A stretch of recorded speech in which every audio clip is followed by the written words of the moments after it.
Buku Wahyu ini menerangkan tentang keadaan yang terjadi pada akhir zaman ini.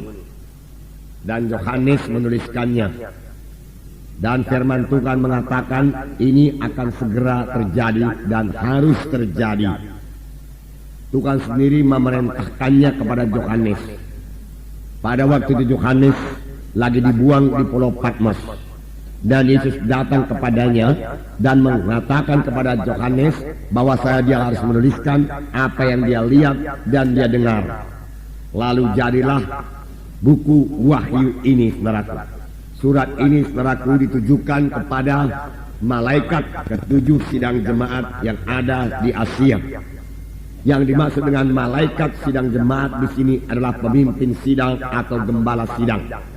Bukan malaikat yang biasa melayani di sorga. Malaikat yang biasa melayani di sorga, dia sudah melihat semuanya, saudaraku. Dia mengetahui, saudaraku, segala keadaan yang terjadi di sorga. Tetapi yang dikatakan dengan malaikat di sini, yaitu pemimpin jemaat atau gembala sidang dari ketujuh sidang jemaat yang ada di Asia pada waktu itu. Tetapi saya yakin surat ini juga berlaku bagi sidang-sidang jemaat pada akhir zaman ini, saudaraku. Karena buku Wahyu ini berlaku terus sampai Tuhan Yesus datang kedua kali. Nah, tiap-tiap gereja lokal, saudaraku, dipimpin oleh seorang hamba Tuhan, dipimpin oleh seorang gembala sidang yang bertanggung jawab kepada Tuhan. Jadi Tuhan bicara kepada gembala sidang itu. Tuhan bicara kepada malaikat sidang jemaat itu. Dia yang bertanggung jawab kepada Tuhan. Memang dia dibantu oleh tua-tua sidang dan pelayan-pelayan Tuhan yang lain, saudaraku, untuk menyampaikan maksud Tuhan kepada sidang tersebut, saudaraku. Dikatakan juga bahwasanya Tuhan Yesus berjalan-jalan di antara ketujuh kaki dian itu. Ketujuh kaki dian itu, saudaraku, adalah jemaat atau gereja lokal. Kita katakan sekarang dengan gereja lokal. Yaitu Tuhan Yesus berjalan-jalan di antara ketujuh kaki dian itu. Tuhan Yesus begitu eratnya, saudaraku, dengan gereja lokal. Bahkan Tuhan Yesus sebenarnya menyatu dengan gereja lokal itu. Pada waktu, saudaraku, Saulus menganiaya sidang jemaat, dia dalam perjalanan ke Damsyik untuk menangkap orang Kristen untuk dipenjarakan maupun untuk dibunuh. Di tengah jalan satu sinar menerpa Saulus, dan Saulus jatuh ke tanah. Dan terdengar satu suara yang berkata, "Saul, Saul, mengapa engkau aniaya aku? Siapakah engkau, Tuhan?" "Akulah Yesus yang engkau aniayakan." Bagaimanakah Saul bisa menganiayakan Tuhan Yesus? Tuhan Yesus sudah berada di sorga pada waktu itu. Tetapi begitulah Tuhan Yesus menyatukan dirinya dengan sidangnya. Yesus ada dalam sidangnya. Sehingga Tuhan Yesus berkata, "Akulah yang kau aniayakan. Memang yang kau tangkap adalah anak-anakku, yang kau penjarakan, yang kau bunuh adalah orang-orang Kristen, tetapi sebenarnya perbuatanmu itu adalah perbuatanmu kepadaku. Aku yang engkau aniaya." Sampai sekarang pun demikian juga. Kristus begitu menyatu dengan sidangnya. Itu sebabnya sidangnya berkuasa. Itu sebabnya, saudaraku, pada waktu kita mengabarkan Injil, jiwa-jiwa, saudaraku, menerima keselamatan, bahkan menerima kesembuhannya. Mengapa? Karena Tuhan Yesus ada di tengah-tengah kita. Tuhan Yesus yang menyambut jiwa-jiwa itu.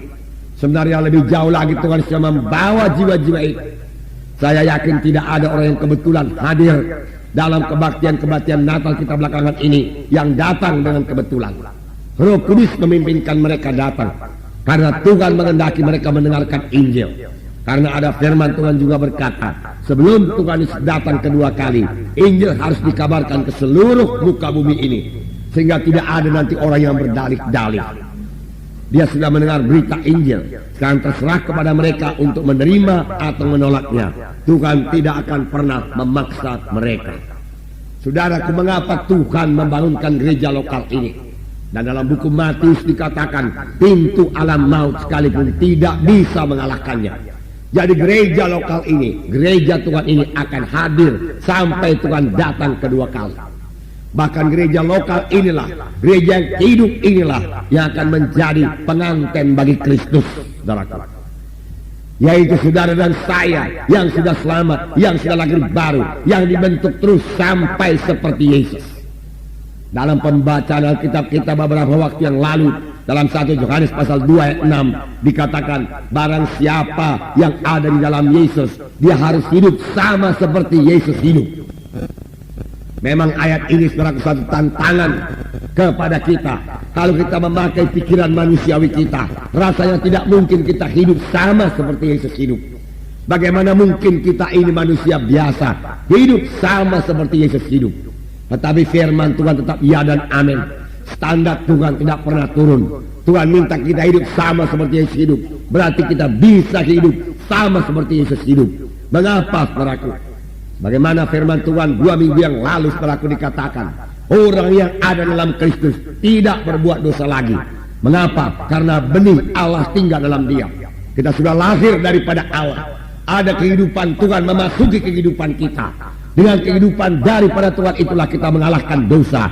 Sehingga dosa, maka setan tidak berkuasa atas hidup kita. Dalam kebaktian-kebaktian Natal, jiwa-jiwa ditantang untuk bertobat, meninggalkan semua dosa, meninggalkan semua kebiasaan-kebiasaan yang jelek. Banyak di antara mereka berpikir, saya tidak akan sanggup meninggalkan kebiasaan saya yang sudah begini lama mengikat saya. Saya sudah mencobanya beberapa kali, tetapi saya tidak juga berhasil. Memang dia tidak akan berhasil, saudaraku, sepanjang dia mencoba melepaskan kebiasaannya yang tidak baik itu dengan kekuatannya sendiri. Tetapi pada waktu dia mengandalkan Yesus yang di dalam dia itu, saudaraku, untuk membantu, menolong, saudaraku, menguatkan dia bebas, supaya bebas daripada ikatan itu, dia pasti berhasil, saudaraku. Dia pasti berhasil. Saya sendiri tidak bisa melaksanakannya, saudara sendiri tidak bisa melaksanakannya, tetapi kita tidak sendiri, saudaraku. Yesus di dalam kita itulah yang melaksanakannya. Oleh sebab itu, yang kita berkata, bersama-sama dengan Yesus kita melaksanakan pekerjaan yang besar. Tuhan Yesus juga berkata kepada kita, pekerjaan-pekerjaan yang aku kerjakan akan kamu kerjakan. Bahkan pekerjaan-pekerjaan yang lebih besar daripada ini akan kamu kerjakan karena aku pergi kepada Bapa. Yesus sudah di sorga sekarang, tetapi di dunia ini masih ada anggota tubuhnya yang akan mengerjakan pekerjaan Yesus. Saudara mengetahui pada waktu Tuhan Yesus berada di bumi ini, dia memakai tubuhnya berjalan ke sana kemari untuk memberitakan Injil. Dia mengulurkan tangannya menyembuhkan orang sakit. Dia memakai mulutnya mengabarkan Injil.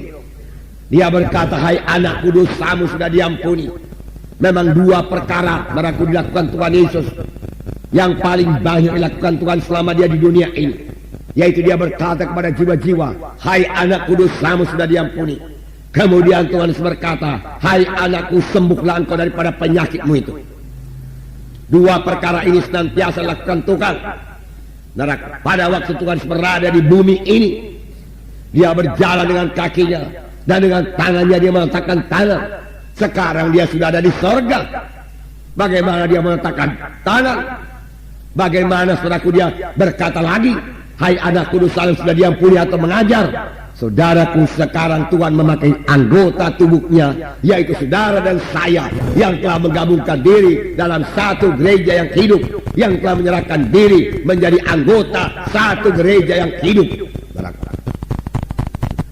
Tuhan memakai sidangnya sekarang ini. Tuhan memakai anggota tubuhnya menyampaikan maksudnya yang kekal.